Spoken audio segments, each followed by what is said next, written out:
I'm Caden, here with my brother, Cal, and you're listening to Eating W's. eat the W. That's a W. Let's eat one. Let's eat one. That's a W. So, on today's episode of Eating W's, we have our first official mock draft of the off-season. As we've been mentioning, this is just going to be my first mock draft, and Callan's just going to kind of react to it. And then next week, Callan will do his first official mock draft, and I'll kind of react to it, just so we have two shorter episodes instead of one extremely long episode. So, we'll get right into it, but before we start, I just thought I should mention some other stuff that we either forgot to mention in yesterday's episode or have just come out since we recorded yesterday's episode in the news world of the NFL. So, to start, Colts tight end Jack Doyle retired after 8 seasons, and I believe he spent all 8 of those seasons in Indianapolis, so that's cool. David Njoku, the Browns tight end, was tagged, which is another very confusing tag to me. I'm not sure why they felt Njoku was a need to keep, considering they have Austin Hooper and young Harrison Bryant, but I don't know. I guess he's a good player. It's worth it to keep him just in case. Player. Yeah, It just doesn't make sense for the position. And a very non-surprising tag, the Bucks tagged wide receiver Chris Godwin, which I think pretty much everybody saw that coming. And again, in another one everybody saw coming, the Packers officially tagged Devonte Adams, so that makes complete sense as well. And then on the other part of it, not getting tagged but being released, Denver released wide receiver Deshaun Hamilton right after their big trade to acquire Russell Wilson. And the Bills released linebacker A.J. Klein just as a cap casualty. He cut I want to say the tweet said $6.5 million off their cap. Or 5 or 6 mil. So nothing against A.J. Klein, but it was probably picked up by someone. It was a good decision for them. That's a solid defensive player out there. Yeah. So now we will jump straight into my first mock draft. Man, I had so much fun doing this mock draft. I forgot how fun it was to go through and do it. So I'm really excited. Just to give a quick kind of overview of how I did the mock draft. So I of course looked at how good these players were compared to other players at their position. But what I looked at much more is I would go to the NFL team's depth chart and kind of look at it and decide what I thought was that team's biggest need. And then I would look at the prospects, and instead of maybe even picking the best at the position, I'd pick whoever I thought fit the best for that team, if you kind of get what I'm saying.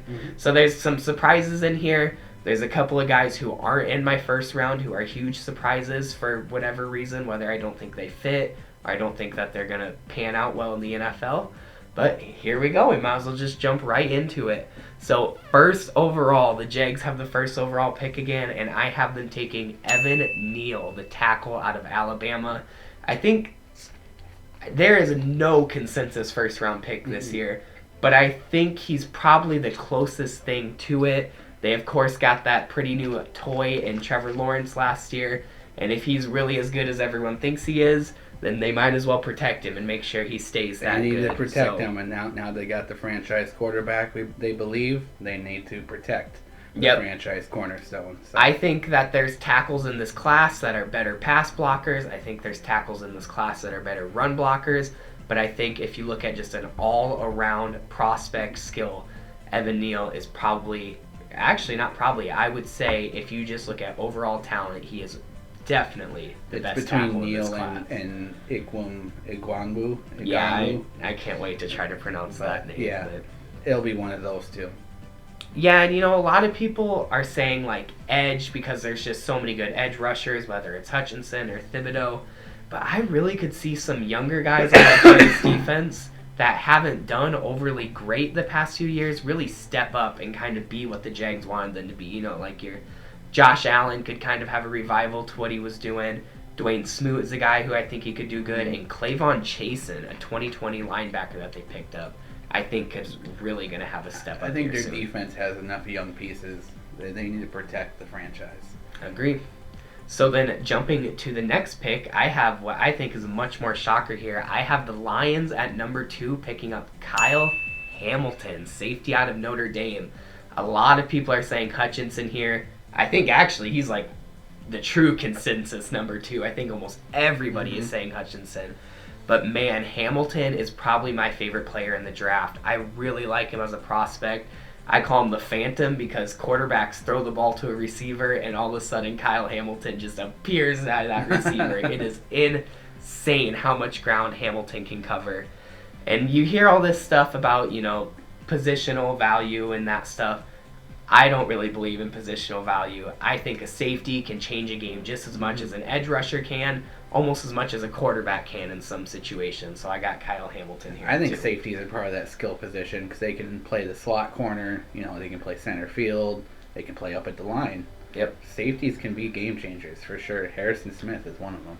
Yep. And Kyle Hamilton is just more athletic Harrison Smith in my eyes. Yep. He's my favorite player in the draft, definitely. Number 3 here, coming to the Houston Texans with the 3rd overall pick, I have Kayvon Thibodeaux. Now, I know this is a huge surprise. At this point, almost everybody has Hutchinson as their top edge rusher because some of the inconsistency and almost lack of effort Thibodeaux showed this year. But I don't really think that's a thing. I think Thibodeaux, it's weird to say because it's still a bad thing that he still kind of had that lack of effort, it almost looked like. But I think he knew that he was getting drafted early, so almost lost that effort through fear of injury more than anything. I think Thibodeau's still going to be a really good player. I could of course see them going Aiden Hutchinson here. Hell, I could see the Lions going Aiden Hutchinson at 2. But the reason I put Thibodeaux here is I think that Hutchinson has the much higher floor than Thibodeaux, but I think Thibodeaux has a higher ceiling than Hutchinson. And when you're in a situation like the Texans are in, where they're almost in this rebuild mode and have a lot of young guys, why not go for that true game changer instead of just a high floor guy? I look at Kayvon Thibodeaux as similar to Rashawn Gary. Kind of that he was the top high school prospect, dominant guy. Didn't have a whole lot of production. Some questioned his motor, but now that he's in the NFL, he's starting to become one of the premier outside edge guys. Yep. And man, the Texans with only 31 total sacks in 2021. You got to imagine they go edge one way, shape, or form. Now moving on to the Jets at 4th overall, and here comes Ikem Ekwonu, the tackle out of NC State.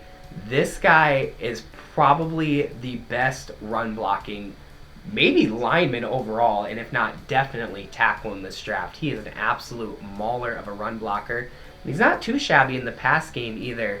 To be honest, I think the Jets need a corner more than they need a tackle, especially considering they're going to be getting Mekhi Becton back off of injury.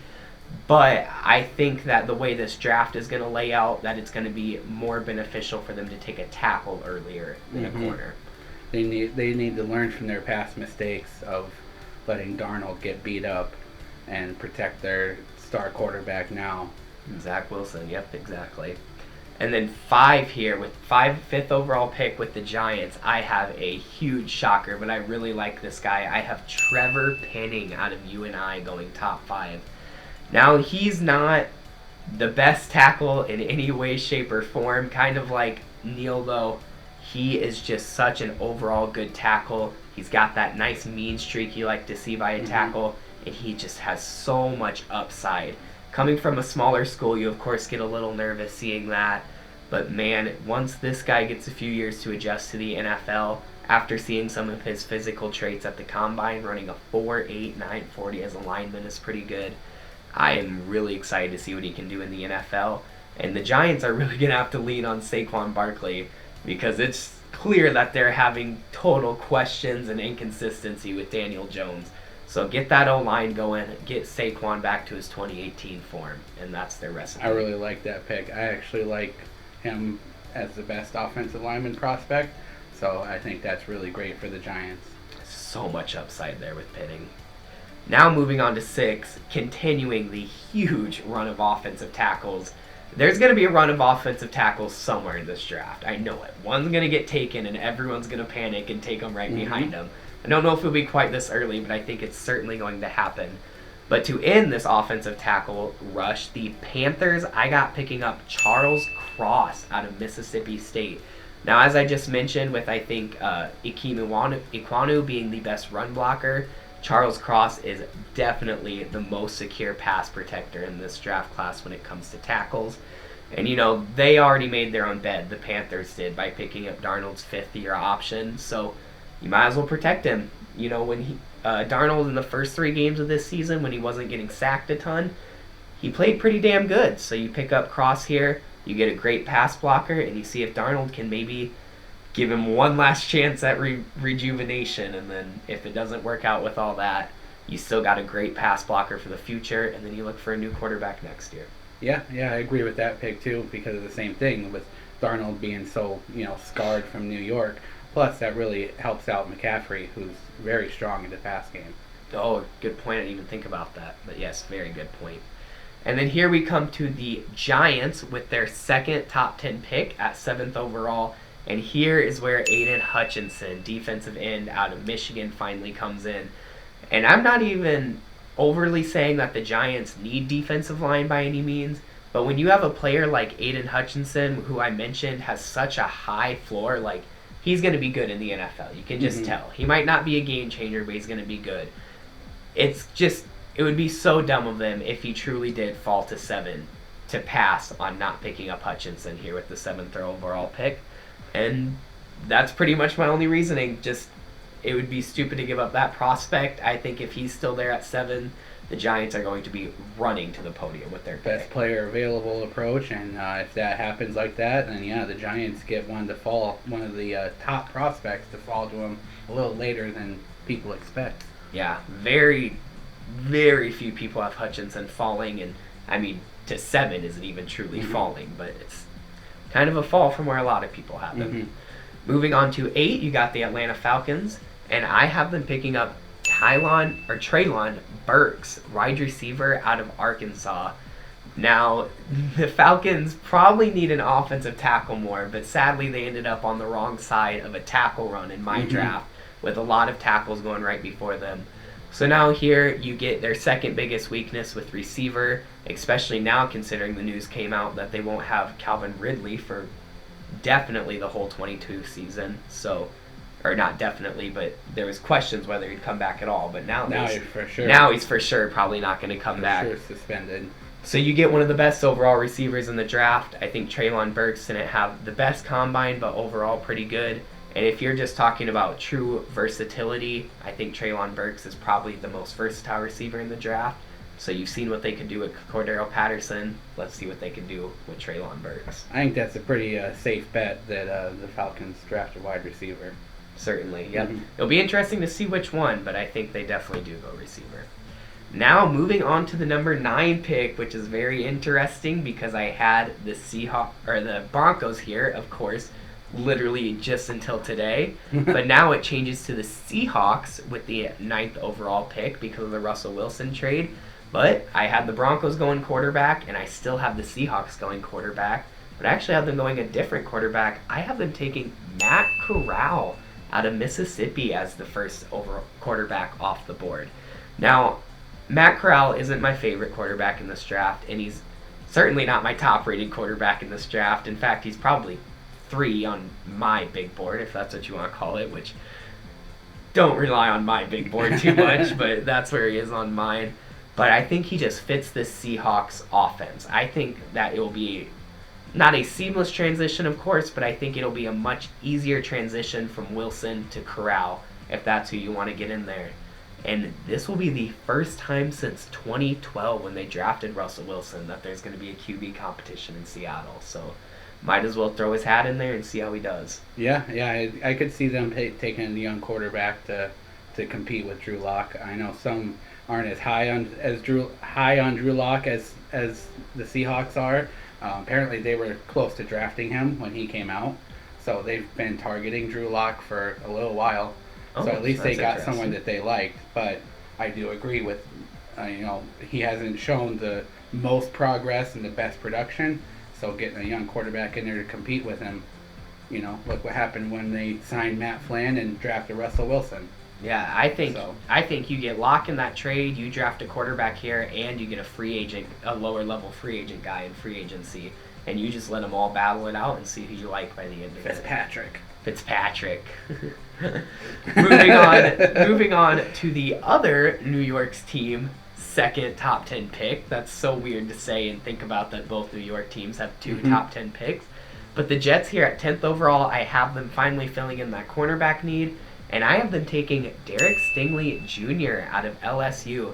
Now, he had a lot of questions his last year, kind of like Thibodeaux, on just overall effort and love for the game. But I think that him going to the New York Jets would be best case scenario for him, because he's going with one of the best defensive minds in football right now. There with Robert Saleh.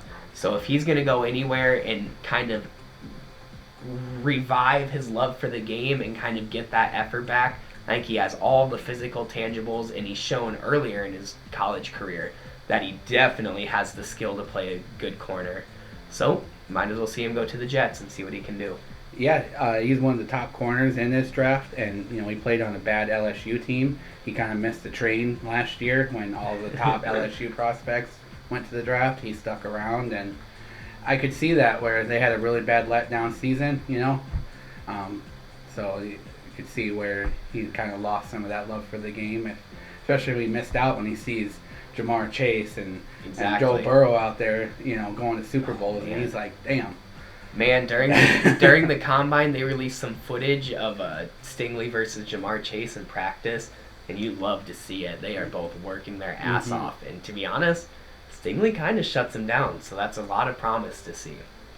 Moving on to 11 in the Washington Commanders now. I think that's the first time we've said that on this podcast, so that's interesting. The Commies. The Commies. Oh, God, no. Washington, how do you keep screwing it up? I never even thought about it. The Commies. Now they're going from the Redskins to the football team to the Commies. The Commies. God, they're even red and yellow. Oh, God, they can just not catch a break. They keep doing it to themselves. But at the 11th overall pick here for Washington, a pick that I originally had Matt Corral going at, I now have Kenny Pickett, quarterback out of Pitt, going there. To be honest, I really think they should build around Heineke. I've been saying it all of last year. I think if they really give Heineke some weapons and a good offensive line, a younger offensive line maybe even, I think he can do okay. But I could also see them trying to go quarterback, and maybe, just maybe, they go quarterback here and it lights a fire under Heineke's ass and he really gets it together. And then, they can save this guy for the future, get a good pick out of them, whatever they want to do, and then keep Heineke. But if not, they can get rid of Heineke and really look for their future here with a quarterback. And in my draft, Kenny Pickett is still on the board. It's a great pickup at 11. I got him as my best quarterback available. I think he has all the intangibles. I also do. And the mechanics. Obviously everyone grades their quarterbacks different, but I think that's a solid pickup for Washington, especially if they're not able to get a quarterback through the trade market or free agency. Yep. And then now moving on to the 12th overall pick here, of course we have the Minnesota Vikings, my favorite team, and we also, this is definitely a lot of bias in this pick, don't get me wrong, because I have them taking Tyler Linderbaum, center out of Iowa. I forgot that I was wearing the Iowa shirt, but there we go, there's the bias visually poking through. But I have them going Linderbaum out of Iowa, and trust me, it is not all bias, because you take a guy here who can easily plug and play at either of our two biggest weaknesses on the offensive line, which is center or right guard. He could go into either of those positions and be one of the best young linemen in the NFL. And it's so great because this pick gives you so much versatility, because either we put him at right guard and let him fight for that position against guys like Oli Udoh and last year's rookie Wyatt Davis, and that's a fight that I think he would win, and we keep Bradbury at center and see if that Rams offensive coaching staff that's coming in can kind of do like what they did with Brian Allen last year and make him that agile center. Or we finally cut ties with Bradbury, which I would not mind because I do not like Garrett Bradbury very much at this point, and we put Linderbaum at center and let either Oli Udoh or Wyatt Davis, I think, will have a very good chance at right guard in this situation. And just either way you look at it, you have an amazing young offensive line that's going to stay together and play out of their minds for the next at least 5 years, barring injury or trades. So I would love something like that for the Vikings. As a Packers fan, I sure hope they don't get Linderbaum. that'd be a really solid pickup for him. He's, I think, another one of the top offensive line prospects. The only thing I knock on him is that he plays inside, not outside, and tackles are a little more valued. I think if they value inside linemen like they value outside linemen, he might be one of the first ones to go. That's actually a point that I was just going to bring up, is inside lineman is another huge positional value argument, kind of like safety, where everyone says, why would you take Linderbaum at 12? That's way too early for an inside lineman, but I just don't think that's a thing. I mean, I don't get why. No. I don't get the whole positional value argument. Because a lot of people are saying Linderbaum won't go till high 20s, low 30s in the first round, so I don't know why you don't take him at 12 here and give yourself the best young offensive line in the game. So, moving on to 13 here, we have the Cleveland Browns, and I have them going Jordan Davis, defensive tackle out of Georgia. He, of course, had that great combine, so that really helped his draft stock, but I actually had him here before the combine even. I really like this pick for them here. I looked at the Browns roster, and there was very few weaknesses across the board, except for maybe their biggest one being defensive tackle. So pick up the best defensive tackle in the draft. And when you get a 341-pound guy that runs a 4.78 40, is he even a defensive tackle? I mean, it's insane. That's a freak athlete is what that is. And yeah, I like that pick for Cleveland. I think Jordan Davis is gonna have a very solid, stellar NFL career. Yep, for his size and athleticism, he's prototype. That's a scary man right there, to say the least. So moving on to our 14th overall pick and staying in the AFC North Division, we have the Baltimore Ravens, and I have them picking up Jermaine Johnson out of Florida State, who's kind of like an edge guy. He's a true edge guy because he's a linebacker edge instead of a defensive end edge. But again, not very many holes in this roster, barring another slew of injuries to start the season like they had last year. So you pick up this guy who's got so much upside. He really proved himself at the Senior Bowl. He had a great combine and showed a ton of versatility, even working out with the linebackers in the combine. So you love to see stuff like that. He's tall. He's got the long arms. He's got a really good chance to be a game changer in the NFL, and I think he'd be a steal at 14. He definitely would be, and that'd be a really good team for him to go to. He's a prototypical 3-4 outside linebacker. Exactly. Yep. So moving on to 15 here, the first of two back-to-back Philadelphia Eagles picks. I have them first going with Drake London, wide receiver out of USC. Now this is my favorite wide receiver in the draft class, and to be honest, probably on my big board, the top prospect, or the top wide receiver prospect in this draft class. Just what he can do with the ball in his hands in open space, his ability to make contested catches, his mix of size and speed. He's going to be a really good receiver. He was a 4-year starter at USC, I believe, if not definitely 3 years. I can't remember if he's a junior or senior. So he's got a lot of experience playing at the position at a higher level. And to be honest, I think definitely Devonte Smith, and I could even see Jalen Reagor really taking a huge step this next season. So if you get those two guys and a guy like Drake London, that's a scary receiving core all of a sudden. I don't know if they go receiver, and especially I don't think they go a USC receiver either. It hasn't worked out for them so well. Yeah. Who'd they pick that wasn't good? Oh man, who's the guy that... Nelson Aguilar. Oh, I didn't know he's a USC guy. Yeah, Nelson Aguilar came from USC. Yeah, Nelson Aguilar had trouble catching. Yeah. There, very much. And then next up for the Eagles' second back-to-back pick at 16th overall, I have them going George Karlaftis, edge. I'm going to call him a defensive end, though, out of Purdue. He's got a young motor to bring to life that aging defensive line. The Eagles have a lot of older defensive linemen, so you get a young guy in there who's just going to hype those guys up, has a huge motor, like I just said, and they get a steal of a pick, and I really like how he fits into their system, just as you mentioned how Jermaine Johnson fits into the Ravens system. I think he's going to go in there. He's got a perfect mix of being able to rush the passer while still being great against the run, so I think he's going to fit well for the Eagles. And I think this guy's opposite Jermaine Johnson. He's a prototypical 4-3 defensive end. Yep. And he fits that mold perfect for Philadelphia, like you were saying. So I think I agree much more with this pick over the Drake London one. Really like George Karlaftis. And then here at 17, we got the Los Angeles Chargers. And, you know, they don't have a ton of needs. Like, blaring needs that I saw when I looked at their roster. So I just kind of went best player available here because still on the board in my draft is who many people think is the best corner and who I think is the second best corner, Amani Sauce Gardner, corner out of Cincinnati.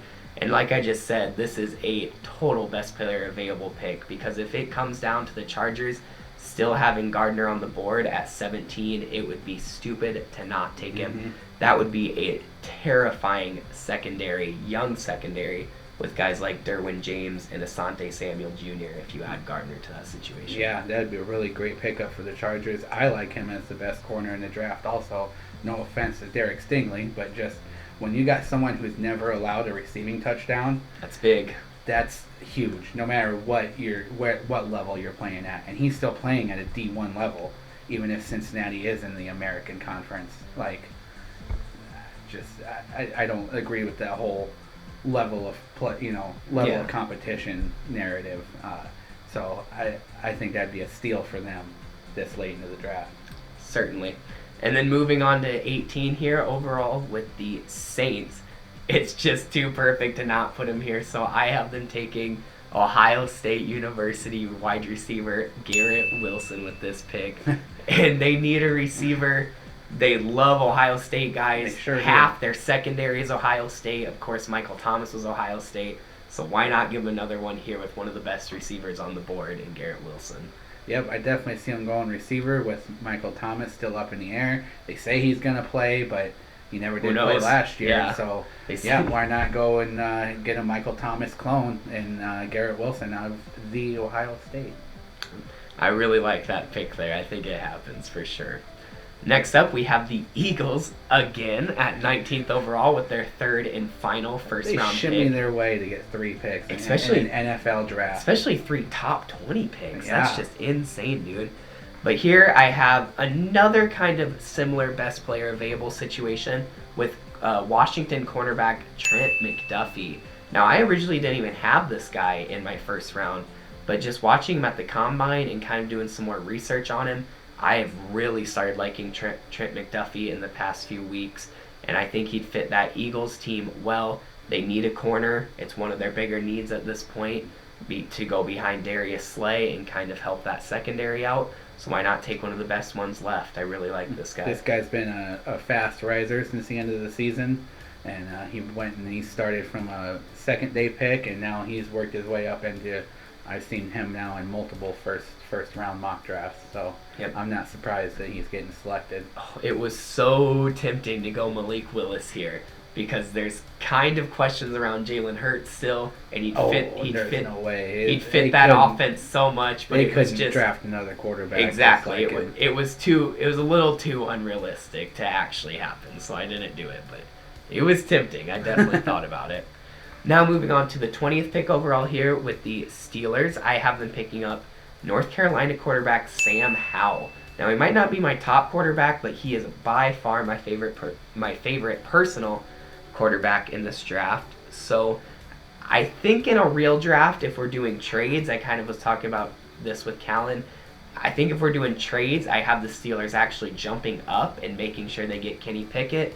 But since we're not doing this trades in this one and Kenny Pickett is already gone, I have them taking a very Pickett-like prospect who will more than likely actually fall to the second or third round in a real draft.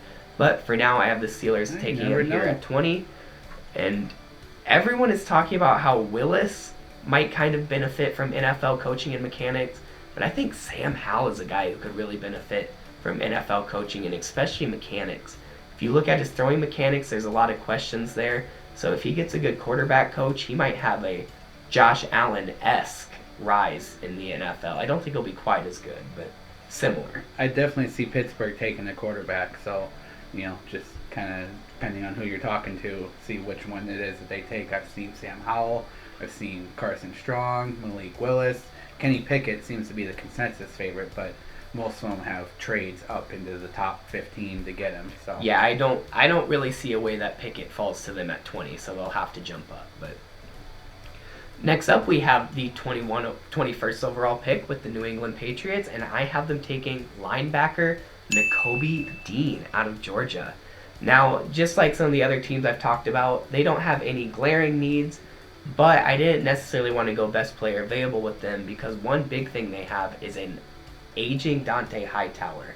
He's really getting up there in age. I still like him as a linebacker, but he's kind of been the heart of that defense. So I say that they get somebody now instead of later to kind of fill his shoes once Dante Hightower eventually either moves somewhere else in free agency or retired.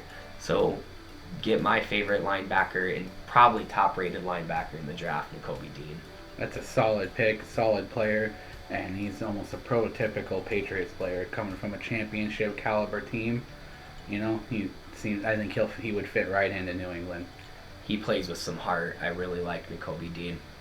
Moving on next, at the 22nd overall pick, we got the Las Vegas Raiders, and I have them taking Kenyan Green, inside lineman out of Texas A&M. Now, this is a guy that we mentioned yesterday who got a 30 on his bench press, so that's pretty damn good. I think he was the highest rated lineman and highest rated overall bench press, so you love to see strength like that, and that proves like conditioning more than anything. And you know they're taking Tyquan Thompson. Why even? No, we got a new regime. We got new people. All right. It's different now. So it's not, but if you think so, I thought it was different once upon a time too. Trust me, it was just a phase.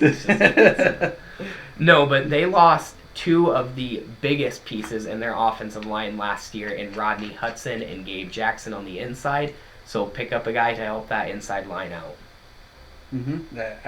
I mean, if you really think they're not going to go with the fastest receiver available, it was hard to not do it. I wanted to put Chris Olave. I agree though with your analysis because they did lose those pieces last year. And that was kind of their flaw last year is being able to protect Derek Carr. So I think it'd be smart of them to work on protecting Derek Carr, but protecting Derek Carr, and also we saw a huge regression from Josh Jacobs last year, and I think a big part of that was not having that inside line. So you get this big strong guard for him to run behind, and that's a little more scary of an offense all of a sudden. Moving on here to 23 with the Arizona Cardinals, I have them picking up Andrew Booth Jr., corner out of Clemson. I originally had Booth going at 19 to the Eagles, but then I moved him down a little bit because, as I mentioned, I kind of learned more about Mcduffie, and he moved up my board. But Booth is still a really good corner, kind of like how you just mentioned with Stingley missing out on that LSU team. He missed out on that really good Clemson team, so he didn't get quite the looks that he should have because he wasn't on a championship caliber team. That doesn't change that he's a really good player, and the Cardinals' biggest need is corner, so they might as well take the best one left on the board. I think that's a good call, and I think that, like you said, Booth is very similar to Stingley in the sense that he just missed out on all the fanfare. And exactly, even though I think he's a really good football player, if he had come out along with the championship years, he would have been a higher pick.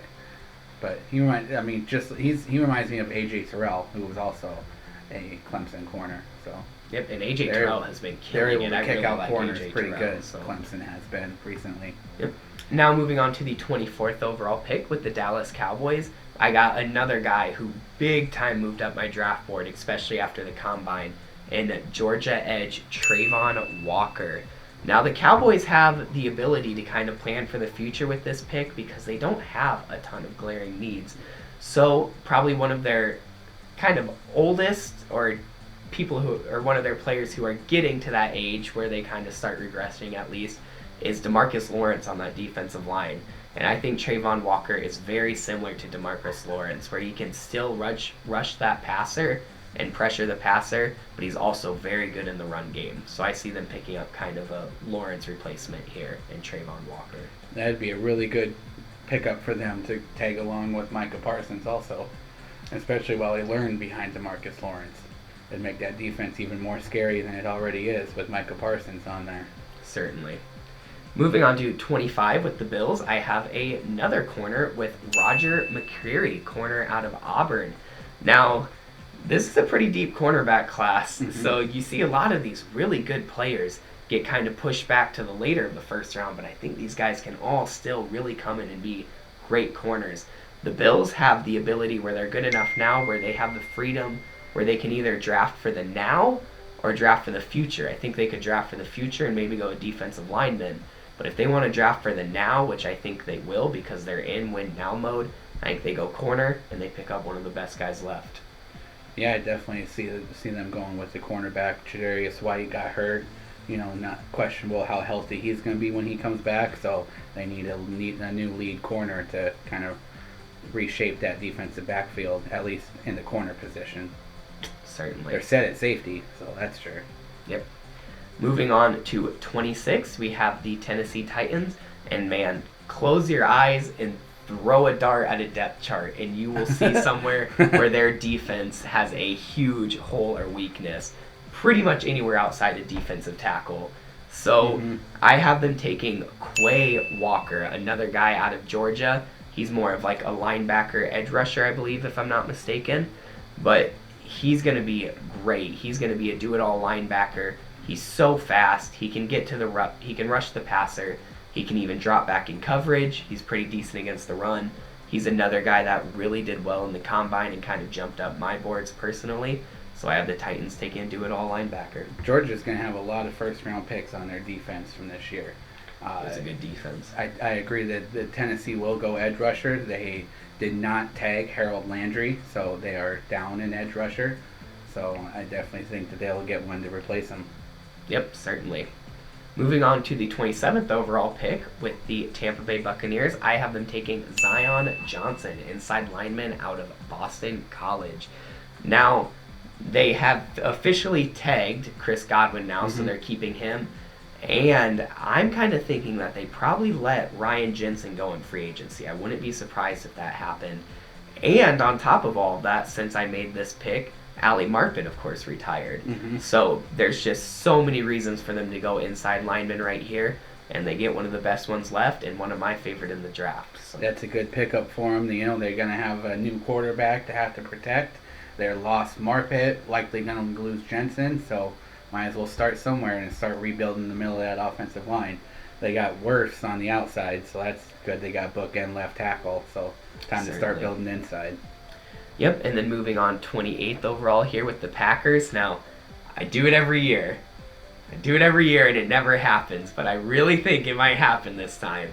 I have them going Jamison Williams. Everybody thinks they're always going to take a receiver. Oops, sorry, my phone rang right there. It's not muted, so that's probably what you heard right there. But every year, I think it's going to happen. Every year, everyone always thinks it's going to happen. But this is just too good of a player that's going to drop to them due to that ACL injury that he had. Probably, if he plays this whole season, he's the consensus number 1 overall receiver. So if you're going to get him in the late first round, it'd just be mind-blowing if they didn't pick him up if he actually dropped this far to them at 28. And not to mention the situation with, when I first wrote this, I said that the Rodgers situation was unclear and we didn't know about Devonte, which now, of course, Rodgers signed an extension and Devonte got franchise tagged and is probably going to sign an extension. But either way, it's just such a good pickup to go James. It is a lot of talent to pass up. I mean, you do have the negative of you're probably only going to get him for, at best, a half a season if he plays this year. But if not, you let him sit out a year, you're getting probably top 10 overall talent for, just waiting a year. Otherwise, I agree that I do think that this is the year they do go receiver. I do really think it is. Everybody says it every year, but there's just too many options this year. I mean, it's been a wide receiver heavy draft the last few years. It's going to take a turn the other way. I don't want to miss out on one. That's an exact point that I was going to bring up is eventually the well has to run dry. Right. There's no way it keeps going, so you should get it while it's still wet. But I think that Williams has the highest ceiling, but if they want to go for someone who can play now, I think the highest floor is Watson out of North Dakota State. Really? Interesting. Okay. I like that. Now here, 29th overall with Miami, I have them taking a little bit of a shocker pick, or at least the kind of out of left field pick. I have them going Kenneth Walker III, running back out of Michigan State. Now, a running back making the first round. Almost nobody has a running back in their first round this year. I don't think I've only seen 4 or 5 mock drafts, but none of them have a running back. I've talked about it a couple times that nobody talks about the running backs this year because they're getting so overshadowed by other positions. But I don't think Tua is the answer in Miami. Don't get me wrong. But it's not time to fix that yet. There's not enough good quarterbacks on the draft. There's not enough free agents to fix that now. No, Tua's their best option. So Tua's their best option. Give him another chance. And the best way to help him is by giving him a true workhorse running back. They got a lot of running backs on their roster who are versatile. They can get some carries. They can come out of the backfield. Give him a guy Derrick Henry style that you can give 30 to 40 carries a game and is going to do well for you. And I think that Kenneth Walker is that guy. I think he's the best running back in this draft class, especially if you just want to talk about true pure running backs. And he had a hell of a combine too. That's a very interesting pick. Give me Kenneth Walker at 29. Very interesting. I have not seen hardly any, if any, mock drafts with a running back in the first round, and the highest that I've seen has been Breece Hall. So the fact that you have Kenneth Walker not only jumping Breece Hall, but also jumping into the first round, that's a bold statement, but that'd be interesting to see if that happens. I like it. I think he could be the Your answer. analysis is great, though. It is a good call. They are kind of don't really have much for running backs down there. It's been a committee. Very much. Get that workhorse guy. I really like Kenneth Walker. Moving on to 30th overall with the Chiefs here. I have them taking a guy you just mentioned a second ago, Christian Watson, wide receiver out of North Dakota State University. Now, the Chiefs have been struggling to find a guy to pair with Kelsey and Hill for so long now. They found great pieces, but they've never really found that true wide receiver too. And I think Watson's going to need some time to develop coming from a small school, but he had a really good combine. I think he's going to come and do decent at first and then maybe develop into a star wide receiver as the years go on. He'll need a year or two to really adjust to NFL play, but he could be a really good guy, and they're getting him here in the late round. Yeah, he's one of my favorites in this draft. I would like to see Green Bay get him, if not Jameson Williams. His dad played for the Packers in the early 90s, so that'd be cool. But either way, it's a great kid. That'd be a great spot to go. I think that he would be that true number 2 that Kansas City has been looking for quite a while now. 4.36 40. He had a really good combine.